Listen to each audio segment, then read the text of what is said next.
एक गाँव के मंदिर में पूजा करने के लिए एक मूर्ति का ज़रूरत पड़ा और उस गाँव वाले लोगों का और उसी गाँव में एक मूर्तिकार रहता था और गाँव वाले लोग सारे उस मूर्तिकार के पास चले गए और कहने लगे कि मूर्तिकार भैया आप हमें एक मूर्ति बना दीजिए क्योंकि हम लोगों को पूजा करने के लिए ज़रूरत पड़ रहा है गाँव के मंदिर में रखने के लिए और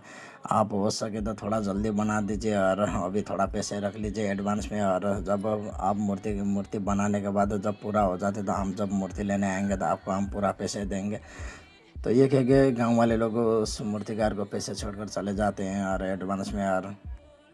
उसके बाद मूर्तिकार भैया ठीक है कहकर अपने काम में लग जाते हैं और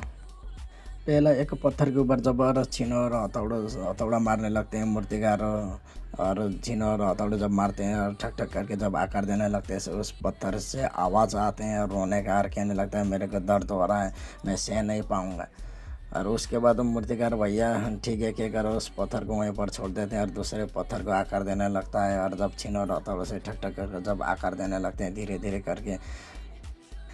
धीरे करके वो मूर्तिकार उस पत्थर के ऊपर छीनो और हथौड़े मारते हैं और उस पत्थर को दर्द तो होता है लेकिन उस समय वो पत्थर अपने आप को सहन कर लेता है और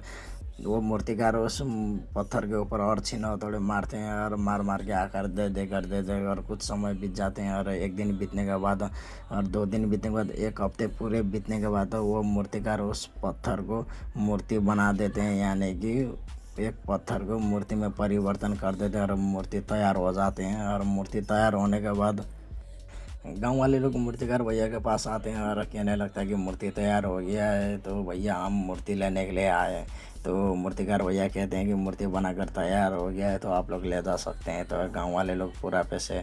मूर्तिकार भैया को दे देते हैं। उसके बाद मूर्ति को लेकर गांव वाले लोग चले जाते हैं और थोड़ा दूर जाने के बाद दोबारा फिर से गांव वाले लोग आते हैं और उस मूर्तिकार भैया को पूछते हैं कि आप ये पत्थर देख रहे हैं और ये पत्थर अगर आपको यहाँ पर काम नहीं है तो हम लोग ले जाएंगे वहाँ पर नारियल तोड़ने के लिए काम आएगा।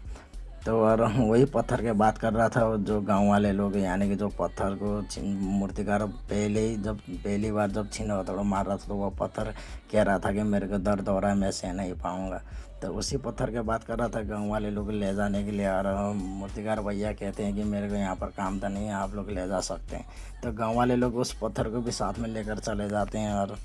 गांव वाले लोग और उस मूर्ति को और पत्थर को साथ में लेकर चले जाते हैं और गांव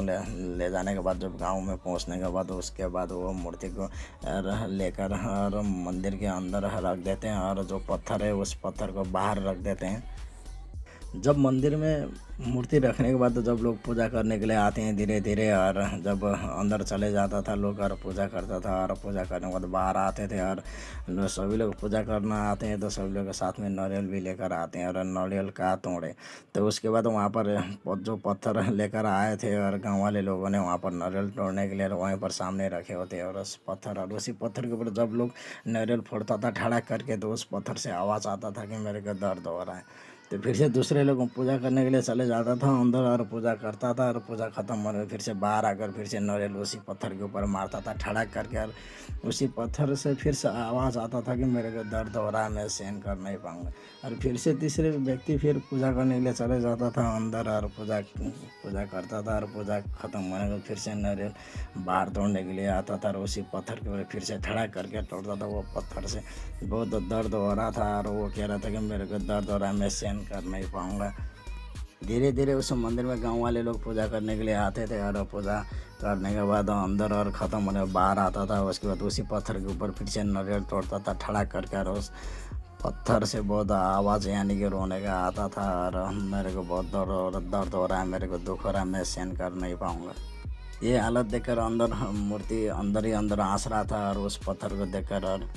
जब पत्थर अंदर की तरफ मूर्ति की तरफ देखता है तो मूर्ति अंदर ही अंदर हंसे होते हैं और पत्थर कहने लगता है कि अरे भाई मेरे दुख में तू हंस रहा है, मैं बाहर रो रहा हूँ और तू अंदर हंस रहा है, यानी कि तेरा हो रहा है अंदर पूजा और बाहर हो रहा है मेरा ठोका, यानी कि भगवान ने मेरे साथ बहुत नाइंसाफ़ी किया है। तो पत्थर का जवाब सुनने मेरे दोस्त, क्योंकि हम लोग की ज़िंदगी में कुछ न कुछ सीख मिलेगा पत्थर के जवाब से। और पत्थर का जवाब ये है कि अगर तूने पहले ही झेले होते, अगर तूने पहले ही सहन किए होते तो आज तेरे को सहन करना नहीं पड़ता था, आज तेरे को झेलना नहीं पड़ता था।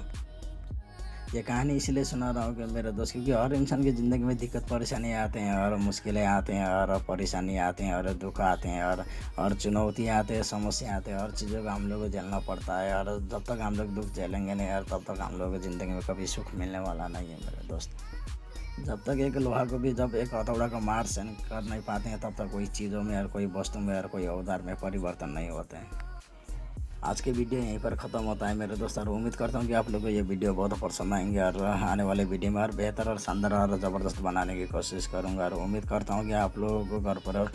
खुश होंगे, अगर हंसते रहिए और खेलते रहिए और मुस्कुराता चेहरा के साथ रहिए। और मेरा इरादा किसी के दिल में ठेस पहुंचाने का तो नहीं है। अगर किसी इंसान को भी, अगर किसी दोस्त को भी अगर दिल में ठेस पहुंची है, तो अगर उम्र में छोटा हो तो छोटा भाई समझ कर माफ़ कर देना, अगर उम्र में बड़ा हो तो बड़ा भाई समझ कर माफ़ कर देना। और आज के लिए इतना ही मेरे दोस्त, आने वाले वीडियो में मिलते हैं। So finally best of luck, धन्यवाद, थैंक यू, नमस्कार।